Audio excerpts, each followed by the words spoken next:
രാജ്യത്തെ ഏറ്റവും പ്രശ്നക്കാരനായ ഗവർണർ ആരായിരുന്നു എന്ന് ചോദിച്ചാൽ അതിനുത്തരം ജഗ്ദീപ് ധൻഖർ എന്നാണ്. പശ്ചിമ ബംഗാളിൽ മമതാ സർക്കാരുമായി ദിവസവും ഏറ്റുമുട്ടൽ ഉണ്ടാകുമായിരുന്നു. പ്രതിപക്ഷ പാർട്ടികൾ ഭരിക്കുന്ന സംസ്ഥാനങ്ങളിൽ നേരത്തെയും ഇത്തരത്തിൽ ചണ്ടകളൊക്കെ ഉണ്ടാകാറുണ്ടായിരുന്നുവെങ്കിലും അത് ഇത്രമേൽ രൂക്ഷമാകുന്നത് ആദ്യമായിരുന്നു.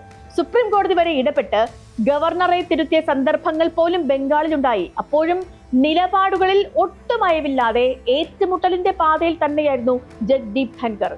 ആ പോരാട്ട വീര്യം കണ്ടാണ് ധൻഖറിനെ ഉപരാഷ്ട്രപതിയാക്കാൻ BJP തീരുമാനിച്ചത്.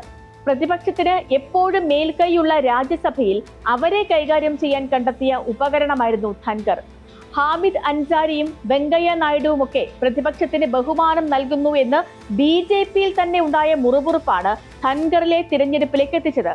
പക്ഷേ ഉപരാഷ്ട്രപതിയായ ശേഷം BJPയുടെ ആഗ്രഹം പോലെ ധൻഖർ ഒരു കാർക്കച്ചക്കാരനായില്ല.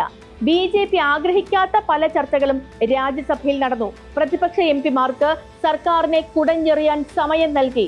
രാജ്യസഭയിൽ നിന്ന് സർക്കാർ ഭാഗത്തേക്കാൾ പ്രതിപക്ഷ ഭാഗം വാർത്തകളിൽ നിറഞ്ഞു.